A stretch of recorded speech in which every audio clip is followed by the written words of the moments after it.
پھولوں کی سازش۔ باغ میں جتنے پھول تھے سب کے سب باغی ہو گئے۔ گلاب کے سینے میں بغاوت کی آگ بھڑک رہی تھی۔ اس کی ایک ایک رگ آتشی جذبے کے تحت بھڑک رہی تھی۔ ایک روز اس نے اپنی کانٹوں بھری گردن اٹھائی اور غور و فکر کو بالائے طاق رکھ کر اپنے ساتھیوں سے مخاطب ہوا۔ کسی کو کوئی حق حاصل نہیں کہ ہمارے پسینے سے اپنے عیش کا سامان مہیا کرے۔ ہماری زندگی کی بہاریں ہمارے لیے ہیں اور ہم اس میں کسی کی شرکت گوارا نہیں کر سکتے۔ گلاب کا منہ غصے سے لال ہو رہا تھا، اس کی پنکھڑیاں تھر تھرا رہی تھیں۔ چنبیلی کی جھاڑی میں تمام کلیاں یہ شور سن کر جاگ اٹھیں اور حیرت میں ایک دوسرے کا منہ تکنے لگیں۔ گلاب کی مردانہ آواز پھر بلند ہوئی۔ ہر ذی روح کو اپنے حقوق کی نگرانی کا حق حاصل ہے اور ہم پھول اس سے مستثنیٰ نہیں ہیں۔ ہمارے قلوب زیادہ نازک اور حساس ہیں۔ گرم ہوا کا ایک جھونکا ہمارے دنیائے رنگ و بو کو جلا کر خاکستر کر سکتا ہے اور شبنم کا ایک بے مقدار قطرہ ہماری پیاس بجھا سکتا ہے۔ کیا ہم اس کالے مالی کے کھردرے ہاتھوں کو برداشت کر سکتے ہیں جس پر موسموں کے تغیر و تبدل کا کچھ اثر ہی نہیں ہوتا؟ موتیا کے پھول چلائے، ہرگز نہیں۔ لالا کی آنکھوں میں خون اتر آیا اور کہنے لگا، اس کے ظلم سے میرا سینہ داغدار ہو رہا ہے۔ میں پہلا پھول ہوں جو اس جلاد کے خلاف بغاوت کا سرخ جھنڈا بلند کرے گا۔ یہ کہہ کر وہ غصے سے تھر تھر کانپنے لگا۔ چنبیلی کی کلیاں متحیر تھیں۔ یہ شور کیوں بلند ہو رہا ہے؟ ایک کلی ناز کے ساتھ گلاب کے پودے کی طرف جھکی اور کہنے لگی، تم نے میری نیند خراب کر دی ہے۔ آخر گلا پھلا پھلا کر کیوں چلا رہے ہو؟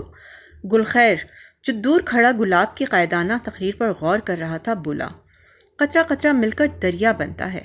گو ہم ناتواں پھول ہیں، لیکن اگر ہم سب مل جائیں تو کوئی وجہ نہیں کہ ہم اپنے جان کے دشمن کو پیس کر نہ رکھ دیں۔ ہماری پتیاں اگر خوشبو پیدا کرتی ہیں تو زہریلی گیس بھی تیار کر سکتی ہیں۔ بھائیوں، گلاب کا ساتھ دو اور اپنی فتح سمجھو۔ یہ کہہ کر اس نے قوت کے جذبے کے ساتھ ہر پھول کی طرف دیکھا۔ گلاب کچھ کہنے ہی والا تھا کہ چنبیلی کی کلی نے اپنے مرمری جسم پر ایک تھرتھری پیدا کرتے ہوئے کہا، یہ سب بیکار باتیں ہیں۔ آؤ تم مجھے شعر سناؤ۔ آج میں تمہاری گود میں سونا چاہتی ہوں۔ تم شاعر ہو۔ میرے پیارے، آؤ ہم بہار کے ان خوشگوار دنوں کو ایسی فضول باتوں میں ضائع نہ کریں اور اس دنیا میں چلیں جہاں نیند ہی نیند ہے، میٹھی اور راحت بخش نیند۔ گلاب کے سینے میں ایک ہیجان برپا ہو گیا۔ اس کی نبض کی دھڑکن تیز ہو گئی۔ اسے ایسا محسوس ہوا کہ وہ کسی اتھاہ گہرائی میں اتر رہا ہے۔ اس نے کلی کی گفتگو کے اثر کو دور کرنے کی صحیح کرتے ہوئے کہا، نہیں، میں میدان جنگ میں اترنے کی قسم کھا چکا ہوں۔ اب یہ تمام رومان میرے لیے محمل ہے۔ کلی نے اپنے لچکیلے جسم کو بل دے کر خوابگوں لہجے میں کہا، میرے پیارے گلاب، ایسی باتیں نہ کرو، مجھے وحشت ہوتی ہے۔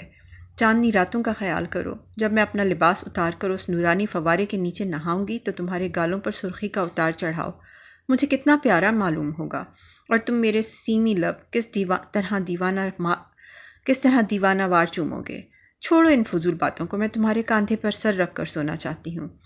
اور چنبیلی کی نازک ادا کلی گلاب کے تھراتے ہوئے گال کے ساتھ لگ کر سو گئی۔ گلاب مدہوش ہو گیا۔ چاروں طرف سے ایک عرصے تک دوسرے پھولوں کی صدائیں بلند ہوتی رہیں مگر گلاب نہ جاگا۔ ساری رات وہ مخمور رہا۔ صبح کانا والی آیا۔ اس نے گلاب کے پھول کی ٹہنی کے ساتھ چنبیلی کی کلی چمٹی ہوئی پائی۔ اس نے اپنا کھردرا ہاتھ بڑھایا اور دونوں کو توڑ لیا۔